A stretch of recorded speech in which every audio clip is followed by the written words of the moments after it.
one Davidson student has endured the unimaginable. The high school has added a program so that no student will have to go hungry. And the football boys have advanced to the second round of playoffs. The perfect season will continue.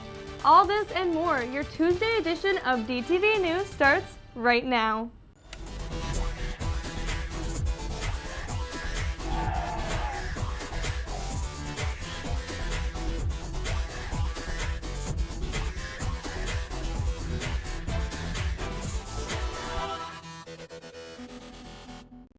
Good afternoon, Davison.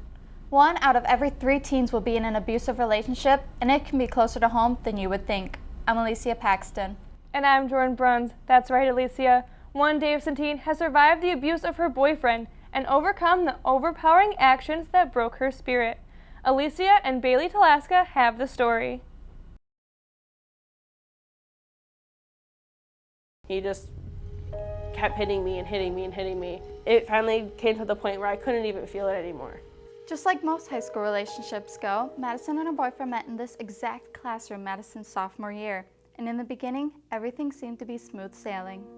He was so nice to me. He made me feel like I was literally the only girl in the world. He was perfect, I thought. Stand-up guy, just like every guy, that teenage kid that come meets his dad, nervous. The relationship was one that some envied and would hope to have someday. Then things began to take a turn for the worst. I started seeing like what he would do to his family, what he would do to his own mom, what he would say to her. And then it started to come off on me, like things that he would say to me, and I thought it was just a joke. Teasing can be a form of emotional abuse, and they think they're kidding, but they're really not. What started out as insults and constant verbal bashing soon became physical, and it all started with a small argument at Buttercup Beach. He slapped me, and I looked at him and I could not believe that he just put his hands on me. The person that I loved and trusted with everything just hit me. And we went back to his mom's house, and he's just like, "You're not allowed to tell anybody what happened." And I said, "Okay, I won't tell anybody." And he said he was so sorry. And then we went downstairs and acted like nothing ever happened. Not long after that, the young couple moved in together. I was so excited. I was just like, maybe this is gonna be great for us. Maybe everything will stop happening. Maybe we'll get along great. It will fix our relationship. But after 2 years, the abuse never stopped and just kept escalating as time went on. One of the worst times was on a trip to Florida to visit her grandparents. Everything was going good. We didn't fight the whole way down there. It was perfect. But what goes up must come down. While driving around town, her boyfriend's road rage turned into a whole different world of anger, and Madison was there to take the hit. He instantly started punching me over and over and over again, over 12 times, and my face finally busted open. And blood went all over my parents' car, all over him, all over me. Once the bruises finally set in, Madison realized these ones would not be so easy to cover. I said, "I have bruises all over my face, my lips are bleeding, my nose is bleeding, my eye is bleeding." I said, what do you expect me to go in there and say to my 90-year-old great-grandma and my 60-year-old grandma? And he told me, he just said, "You fell on a rock in the ocean." And I just looked at him and I said, "That's what you want me to say to them?" And he said, "Yeah." After hours of begging and pleading, Madison was finally taken to the hospital. Her nasal cavity was cracked in half and her cheekbone cracked right down the middle. She had to have 6 stitches under her eye, and she still has problems with it to this day. This was the breaking point for Madison, and 2 weeks later, she finally left him. It's more common than people realize. A lot of your high schoolers tend to hide this domestic abuse because they're ashamed of it or they don't really know what's going on. Studies show that 1 out of every 3 teens in America will be in an abusive or unhealthy relationship. I thought to myself, I said, I'm gonna die. Nobody should have to feel that. No parent should have to hear that come out of their child's mouth, that they felt like they were gonna die. She's had a really tough time. And I felt horrible. I didn't know what to do or what to say. The thing the parents can do is just make sure that the kids know that they're always there and they're supporting them no matter what. It was a rough journey for Madison, but once she spoke up, she gained her freedom. And with this newfound freedom, Madison is learning to move on. I can be myself, I can do what makes me happy, and I don't have to worry about what anybody else thinks or says or how they feel about it. With the help of Madison's friends and family, she is spreading her message for people who are going through an abusive relationship and how to get out. Definitely, if you're going through it, you should definitely get out. If you need the help, there's plenty of people that are willing to help you that you don't even know that will help you. Get help. Get help. Seek out a counselor.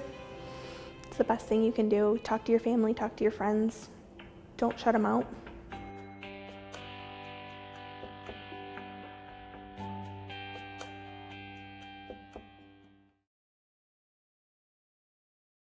If you or anyone you know is in an abusive relationship, do not hesitate to see your counselor or call the hotline 1-800-799-7233. 1 in 8 people worldwide don't get enough to eat, and Davison is no stranger to the hardships that the changing economy is bringing. This is where the Cardinal Feeder comes in. A few months ago, renovations began to start Davison High School's food pantry. This is a place where students can pick up some snacks for lunch and even grab a bag and take stuff home for dinner. Today, the Cardinal Feeder will open to all high school students in hopes to ensure that all students will be well fed. This past week off was much needed as Davison took its first Intersession. This is the first of 3, with the others being in February and May. These week-long Intersessions are a part of the balanced calendar that Davison started this school year. Mark Ragnon is the Intersession coordinator and made sure that the classes offered would benefit all Davison students. We had a variety of activities going on during Intersession. We had college visits throughout the week. We had some community service going on where we went around the community and replaced a lot of tattered flags. We also had SAT prep going on, and we also had some algebra support happening throughout the week. You can head on over to our YouTube channel, DTV News, to check a full recap on the great opportunities that students had this last week for Intersession. The election is getting closer each day, and soon Americans will need to vote on who will lead this country. The 2 biggest contenders are Donald Trump and Hillary Clinton. Both candidates prove to have very different platforms. We recently looked into how different the views these candidates have on the economy and trade and their plans for the White House starting in January.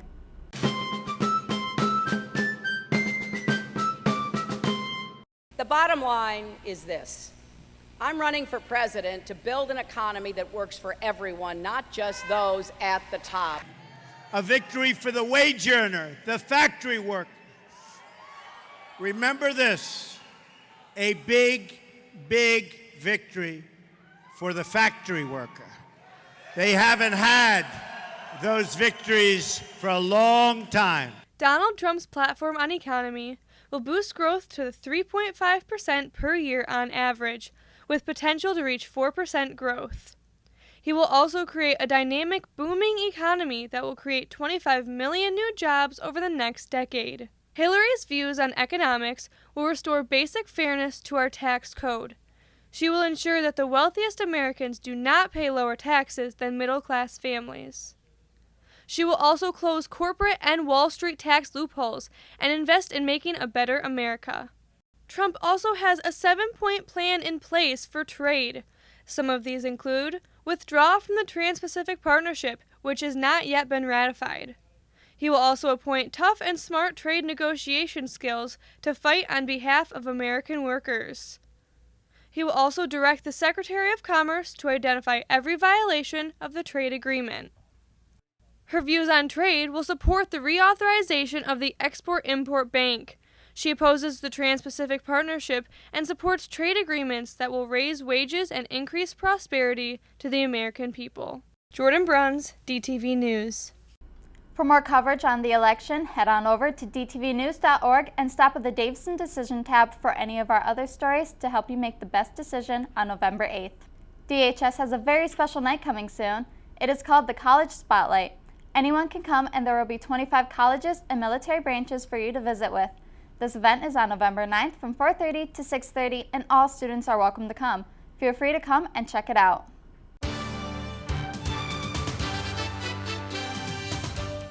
Coming up in sports, Caitlin Abdallah has full coverage on the first playoff game of the season. and after sports, Haley Garrett gives us a look at a special relationship. He didn't mean it.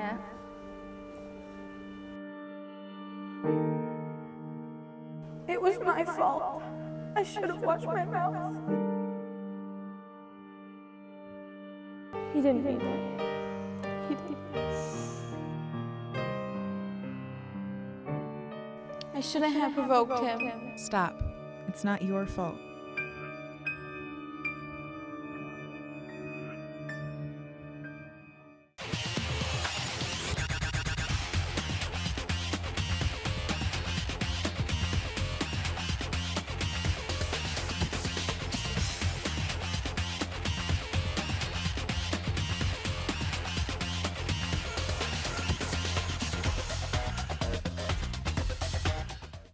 Throughout a sports career, an injury is bound to happen, and sometimes they are threatening to the career, but sometimes fighting through the recovery is what it takes to get back on the field.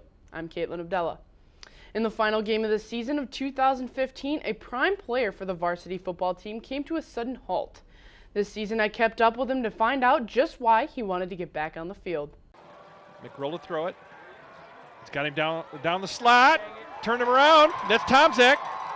Taken down by Rubik, but not before Tomczak's hurt. Another torn ACL. At this fast-paced game against Lapeer, Cam Tomczak tore his ACL for the third time, and throughout recovery, Cam knew exactly what he wanted. And coming out of an injury can be challenging, but for this athlete, the feeling of getting back on the field was just what he needed to recover. Well, I mean, it was difficult going through physical therapy and everything, but overall, I kind of knew if I worked hard, I was going to be able to play no matter what. Just kind of the feeling of playing, I don't know, just when I'm out on the field, it just is something else. Going through the process of healing after his third ACL surgery, Cam had to sit aside in practices and workouts to watch his teammates do what he couldn't. Cam used his hardworking and dedicated mentality that everyone, including himself, knows that he has. He is a very determined, this is his love for the sport, so again, just to be there as a family, his coaches, his teammates, everybody has played a huge role in that. Tearing an ACL could have long-term effects, such as arthritis in the joint, in terms of being dangerous and isn't a factor.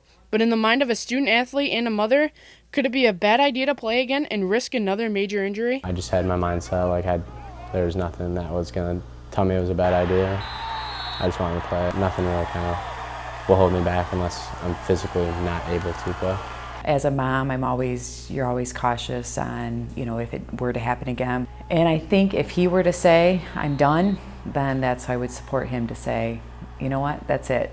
But he's always had the drive and motivation to finish. I won't say it's a bad idea or ever put that thought, I don't think, in his mind. After working so hard to recover from his third ACL surgery during the 9th game of the season against Lapeer, Cam continued to play after he broke his metacarpal bone in his right hand, and he still isn't falling to injury. I'm not going to let it affect me. It's just kind of something small. I don't think this is going to hold me back at all.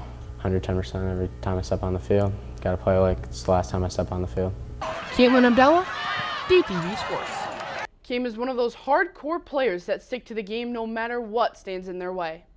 Great recovery, Cam.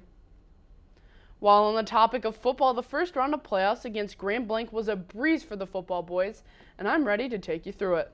Rushing to the line here, Brendan McRill takes a snap right under center, buries the ball into the arms of his right-hand man, Tariq Reed, for an off-the-top touchdown. And with a quick celebration, the guys are back at it. McRill with the snap, fakes it to Reed, quickly searches the field for an open receiver, goes to the air and finds Austin Rowland, who brought out the true Cardinal inside, found his wings, and made an amazing catch to put another 6 on the board. If you want it, go get it, Austin. Quickly here, Grand Blanc quarterback Kevin Carasso gives the ball to number 5, Andre Mason, where unfortunately Kyle Domowski couldn't stop him, so Mason scampers into the end zone, putting up 6 for Grand Blanc. Setting up with a package deal in the backfield, McMillan and Stefanko open up a gap for Reed so that he can slide in and put yet another up for Davison. 20-6 now, McRill turns and hands it to Reed, where he has to fight to get in the end zone, but pushes in for his third touchdown of the night, and Davison goes up 20. With a bad snap, Carasso tries to recover, gives it to Mason, where he breaks not 1 but 2 tackles and makes a break for it to find a dinner date with the end zone, adding another 6 to the Bobcat score. A long snap to McRill and an instant handoff to Reed again, slides through 2 defensemen who grab each other, and at the line, Blake Bogan tries to bring down Reed, but what Tariq wants, Tariq gets, and what he wants is a 4th touchdown. The final score was 34-12, and Davison will now take on Clarkston this Friday. Great win, boys, and good luck. Saturday, the volleyball team bumped, set, and spiked their way through 3 sets against Mount Morris. After winning all 3 sets, the Lady Cards were in the midst of their 6th district title in 7 years. Up next is regionals at Flushing tomorrow night at 7. Good luck, ladies. Diving into the pool and destroying the lanes is the girls swim and dive team. 16 girls qualified for Saturday's Saginaw Valley Championship Finals at SVSU. Madeline Elmquist, making a name for herself, is in first place, while Lydia Oppenheim and Abby Tremblay in third. And in fourth place is Morgan Graham, who also broke the Davison record for the 100 breaststroke. Congratulations, girls. And the Land Sharks in Davison are showing up as well. The Land Sharks are also known as the cross-country team, who are super cashing on the competition at the regional meet. Jacob Ferguson and Greg Smith finished in the all-regional team, qualifying for states next weekend. Great job, guys. Well, Davison, the fall season is wrapping up, and you guys are rocking it out there. Keep it up, but for now, I'll give it back to the ladies on the desk. Thanks, Kate. Planning things out for college can be long and stressful, starting from picking the school to figuring out how to pay for the high tuition. So here are some scholarships up for grabs to help lift a little weight off your shoulders. Due on November 15th is the Coca-Cola Scholarship, which is only a few weeks away from now, so grab up that form quickly. Also due on November 15th is the President's own United States Marine Band Scholarship. If you were in band or orchestra this school year, then the scholarship is just for you. Going into December, there are many other forms due. On December 1st, the University of Dayton Scholarship, Winning Futures Rare Everyday Hero Scholarship, and the Boston University Trustee Scholarship competition are all due. You can find more information for the Boston University Scholarship by going to bu.edu/admissions/trustee. Information on all of these scholarships available and their forms can be found in the guidance office. As we go into the 4th month of school, it's getting closer and closer to graduation. If you are someone looking to get those community service cords, here are some opportunities to help you out. What better way to cash in some hours than with helping kids? Hana's looking for people to tutor their students after school, giving them a little extra help in their toughest subjects. You'd be doing a great thing and helping kids get through their classes. Maybe kids aren't your thing, but how about healthcare? Hurley is in need of volunteers during their Healthcare Career Day on December 9th. Not only would you be getting hours, but you'd be getting an in-depth look into the medical field. If this has piqued your interest, you need to act fast because spots will fill quickly. You can find the forms for these opportunities and many other ones by going down to the Career Center. Did you know that Davison has its very own equestrian team? Not many people do. The team has been going strong this season, and Haley Garrett talked to the team to get the inside scoop on this hidden sport. In most sports, you depend on you and your teammates. Equestrian is different. You're depending on another animal. You not only have to train yourself, but also you have to train your horse. It takes hours of hard work and a whole lot of patience, and a highly strong bond between horse and rider. It's like a mother and child bond because I look at him and I've had him for so long that it's nothing but love, and it's just great. Even though we have our little quarrels sometimes he can be a brat and I have to correct him, but it's never changing. It's always growing, and it's always just love. For past and present riders, the equestrian team is many things. It's a team, a family, a sport, and a great experience. I've never been on a team that's really been as close as we are. Like, we hang out all the time, we go to dinners before the shows, and we always have time to laugh. And even if it gets stressful during the show, because it does, it's crazy, we always find the time to take silly pictures together and find cool things to, bond over. Equestrian isn't just about knowing how to ride a horse. You have to know how to do it with style. There are many events that require different techniques, and the girls have to know them all. They train in speed events, western, and much, much more. These ladies have extraordinary talents, but it isn't all rainbows and butterflies. Unfortunately, the team is not subsidized by the schools, so the children themselves have to pay for it. However, these girls don't mind and make the best of it. The money, time, and dedication poured into this sport is worth it in the long run. Thanks, Haley. Now that you know the team, make sure to go check them out and cheer them on, or even join them next season.